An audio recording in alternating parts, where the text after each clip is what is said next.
Okay, now we will move on to the next presentation by Ashwini GB. Ashwini is going to talk about triage.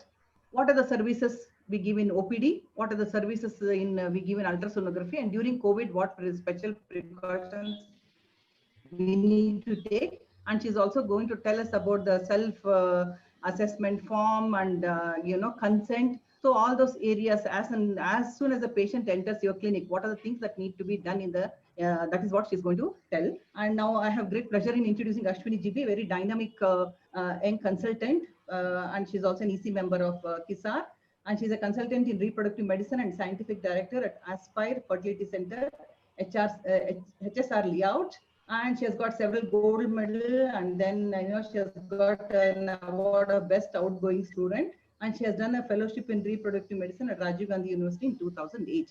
Over to you, Ashwini. Thank you, ma'am. Thank you for the wonderful introduction.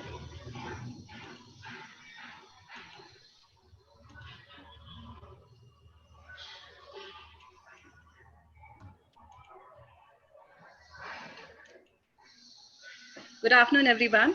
I'm here today to talk very briefly on how to start or resume ART services. We all, I think, are very happy to come back to work, but yes, there has to be a lot of caution, and we need to understand it well before we get into the regular services so that we can prevent disaster. So there are recommendations given by many professional societies. There is ISHRE, there is ASRM, and very recently our own ISAR, IFS, and ACE came together to give us a fantastic recommendation which was published on 26th May. As Shobna ma'am said, ASRM renews it every 4 weeks, so the next one due is on 8th of June, and the latest given by ISHRE was on 5th May. So I would be going very briefly through all these recommendations to have an understanding of what is the best practices that we can follow to make sure that we are trouble-free. So what all these professional societies definitely say is that whatever they are recommending, we need to practice it in relevance to the local health services of the state and local administrations.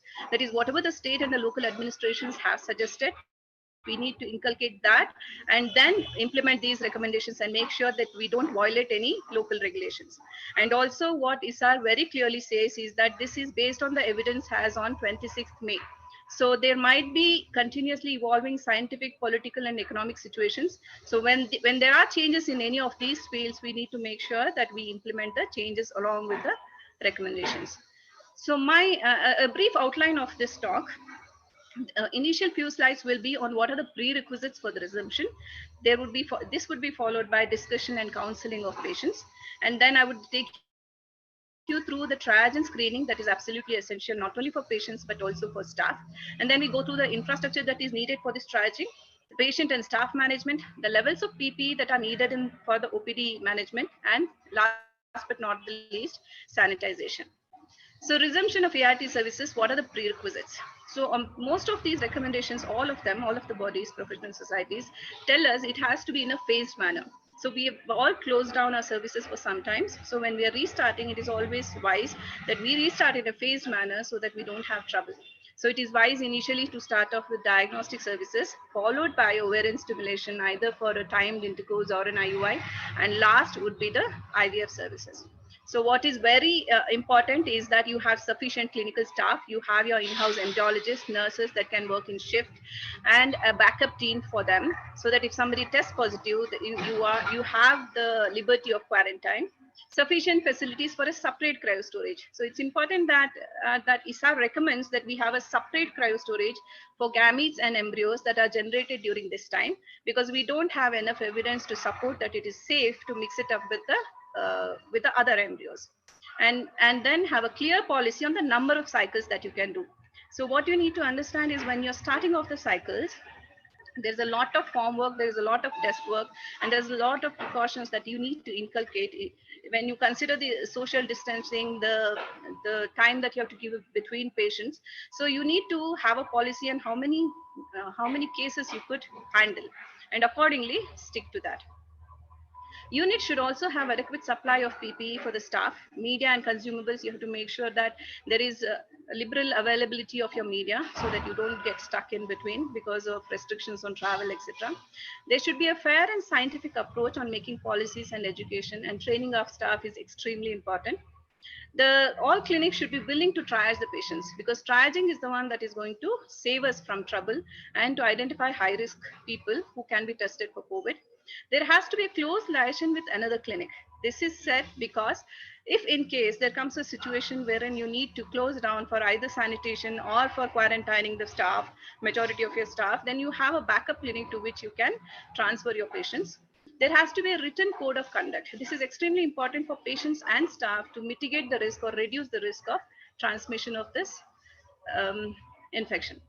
So discussion and counseling is the next part. That is, before starting ART services, it's extremely important that you discuss and counsel your patients regarding what they are getting into. The first and most important factor is the potential risks that are involved in proceeding with fertility treatment and testing. Now, when I say risk, the risk that I've already discussed, that is one, that if the patient tests positive, then you may have to cancel the cycle. If the staff or the doctors involved in the treatment get positive, you may have to transfer the patient to a different consultant, or you may have to transfer the patient to a different clinic altogether. These are all the things that is absolutely essential to have a discussion and have a clear policy with the patient. And the next is also you have to reiterate to the patient that the decision to continue with the treatment is entirely theirs, and this has to be taken in written. The couple should also be informed about the SOPs and the triage that is ongoing at the clinic, and and at any point if testing is needed, they would be okay with it. It's also important to inform all the patients that these tests have limited sensitivity and specificity. That means there is a possibility of false negative, false positive, and based on which you may cancel the cycle. So you need to make sure that the patients and the staff understand it, and that you will provide all medical guidance that may be required in such a situation. Now, the additional costs. So all this testing, triaging, involvement of PPE, use of surplus media, etc., is going to burden not only the clinic, also the patient. So this has to be told and brought across to the patient so that they understand there is an additional cost involved. And finally, the effects of COVID-19 or infection on fertility treatment and pregnancy. This need to be discussed, though it looks like it's reassuring, but having said that, the unknown risk cannot be taken for granted and need to be talked about.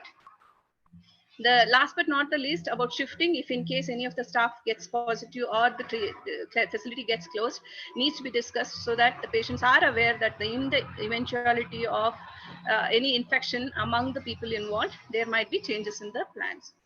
Coming to triage and screening. So what is triage? It's a process of sorting people based on immediate need for medical treatment. And in this case, I'm talking about identifying people who are at high risk for infection.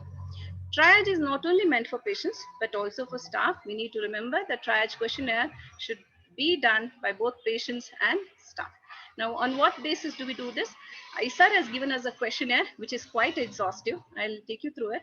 And you could add some more questions based on how the disease is evolving, or take out some questions which possibly are not relevant now, but make sure you update the questionnaire as and when needed.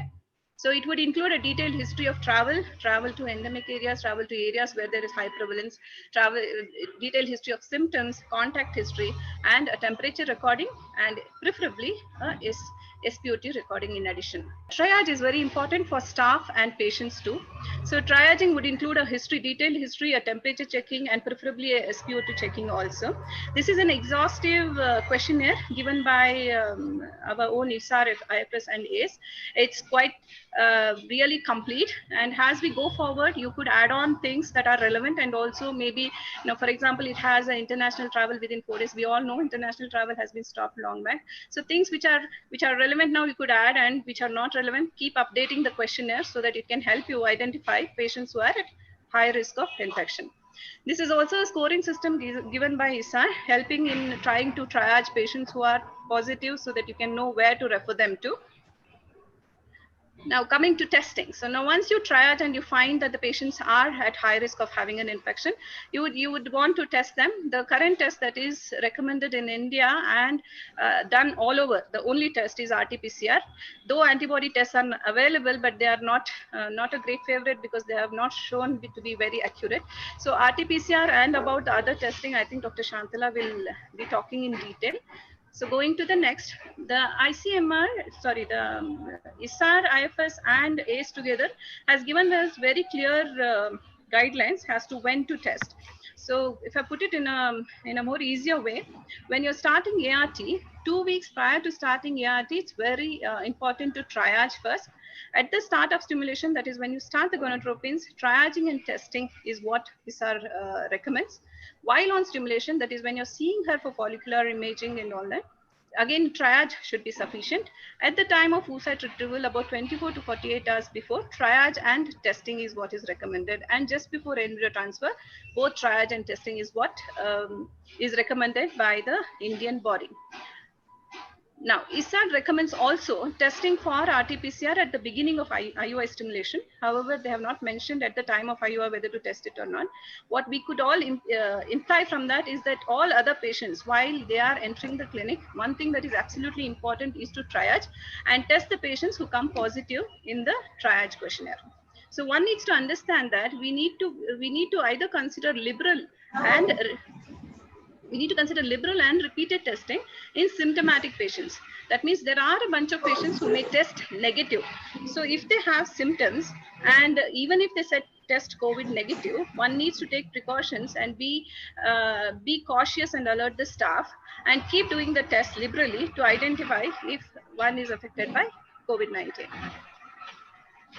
When we tell testing, it's very important to also understand that the testing might also be guided by the availability of the RT-PCR, and one also has to take into account the local regulations for testing of patients who are asymptomatic. Now coming to triage and screening of staff, all staff at the clinic should undergo triaging, and testing would be reserved for people who have symptoms. And if somebody tests positive, one needs to identify and make sure that they get into quarantine, and contact tracing would be imperative. What are the infrastructure that would be needed? One should always remember that triaging of patients and staff should be outside the reception area. There should be a dedicated area wherein this activity can be performed. Reception, patient waiting areas, scan rooms should be rearranged in a way that the physical distancing can be maintained. And as you all know, physical distancing of at least 2 meters is what is recommended. That's about 6 feet. Sanitization should be performed routinely as per local protocols. There is a WHO document on this, which I'll take very briefly at the end of the presentation, which will help us know what are the sanitizing process that we can follow. Now, sanitization of the ultrasound probe, ultrasound couch, the blood collection and the semen collection area should be done after each patient. Likewise, outpatient area should be sanitized on a frequent basis depending on the patient load. One should also always remember that if anyone in the unit comes positive, it may be a staff, it may be patient or the husband. If they come positive, there might be a requirement for closure of the facility for 24 to 48 hours, and hence a backup is always necessary to be established. Now coming to patient management, one should always limit the number of individuals that are present at the facility at any given point of time. Patient visits has to be scheduled, keeping into account not only consultations, but patients who are visiting for consulting, for scans, for blood tests, for procedures. So looking into all the number of patients that may visit at any point of time, it's very important to make sure that the number inside the facility do not go beyond the limit of physical distancing. It's also important to restrict the appointments on individual basis. That means husbands can come only on the day of consenting, and everybody who visits the clinic have to wear masks at all time, follow hand hygiene and social distancing. Coming to staff management, it might be a very good idea to break up the staff into mini teams, backup teams. This is to keep into account that if any of the staff get exposed or get into. Hello? Yeah, please go. Yeah. So if any of the staff become positive or get into quarantine, you have a backup staff at all times, be it doctors, be it embryologists, be it the nursing staff. All individuals, including staffs, should wear masks at all time, follow hand hygiene, follow all the rules to prevent the disease spread as per the guidelines of the Ministry of Health and Family Welfare. Maintaining social distancing for staff is also something that should always be under discussion. So meetings could be over Zoom rather than personal meetings. It should be also desirable to avoid meals and tea breaks together. Code of conduct is something that patients and staff have to sign and give it to the unit so that they understand that they share all information truthfully. And this is absolutely essential because faith is something that you need to have on all of them. And you have to reiterate to both patients and staff to restrict social life and interactions beyond the clinic in order to reduce the risk of infection at workplace. The staff and patients should also be aware of the SOPs of the triaging, and they have to read and sign all of these documents to make sure that they abide by it. Coming to the levels of PPE, there is a little contradiction regarding the amount of PPE that one may have to use. Indian guidelines is a little more advanced usage. For example, for a pickup procedure, ISAR, IFS, and ACE do recommend use of N95 mask, protection for the eyes, a face shield, a cap, an impermeable gown, double gloves, and shoe covers, virtually everything that one may use when you're seeing a COVID patient. In the embryology lab, they would recommend that one should use a FFP2 mask. For the OPD, they recommend a N95 mask and a face shield for safety. However, there's a little contradiction on these things by ASRM. ASRM gives that in most of the places, as for example, clinic entry, patient registration, phlebotomy, ultrasound, hysterosalpingogram, office hysteroscopy, IUI, and including oocyte retrieval, they have recommended a medical grade, a regular 3-5 mask. But however, when airway management is involved, operative laparoscopy or operative hysteroscopy or open reproductive surgery, eye coverage and a N95 mask is what has been suggested. Now, last but not the least, coming to cleaning and disinfection of the OPD service areas. Very briefly, on just 2 slides on this, there is a document by WHO. I would urge everybody who's listening here to go through this document before you put in protocols for your own place. It was published on 15th May 2020. It has very clearly laid out how frequently one should be cleaning and what are the chemicals that you will be using for cleaning the surfaces. So it does talk about triage area. The document says that we should clean it at least twice a day, and one should focus on high-touch surfaces and then floors. When they say high-touch surfaces, it are the surfaces like the doorknobs, the handles, the tables or the desk where people might put their hands or touch it frequently. So high-touch surfaces are the first, are the ones that should be cleaned first, followed by the floors. Similarly, they have given on hallways, on toilets, on outpatient rooms, inpatient rooms, when somebody is occupied, when there is no occupation, how to clean it up.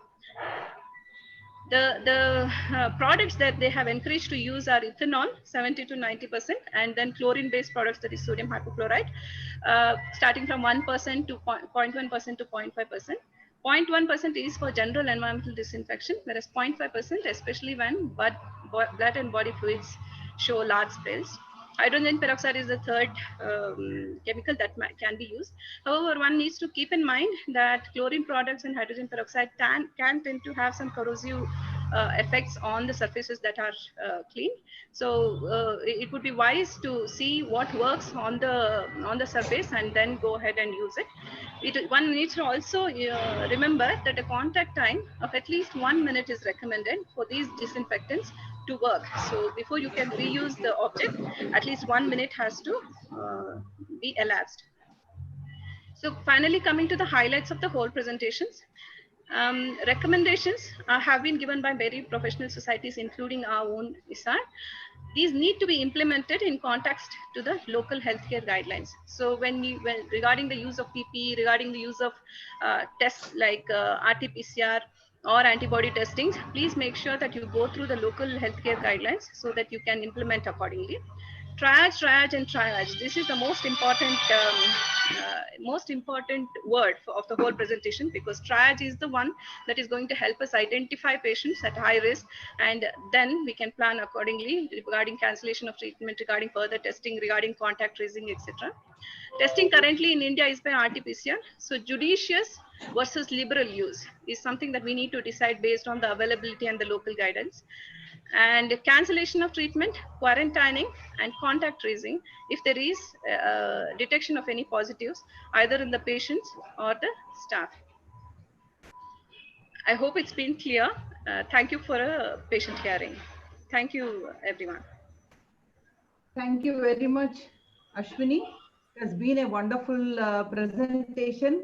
You made everything very, very, very clear. I mean, you know, it's once a patient comes, what needs to be done. Okay, so everything is very clear, and and we agree with you totally, completely that, you know, it is triage, triage, and triage. That is all. That is all we need to talk about as soon as the patient enters, and every time the patient comes, and it's something what we call it as a linear triage. So I thank you. I thank you very much. Thank you, ma'am. I would also like to thank my parent institution, Dr. Pratap and Manipal. I must be thankful for the education that I've got from there. My MD was from Manipal, and I hope Dr. Pratap is here listening to this. Thank you, sir. Thank you, everybody.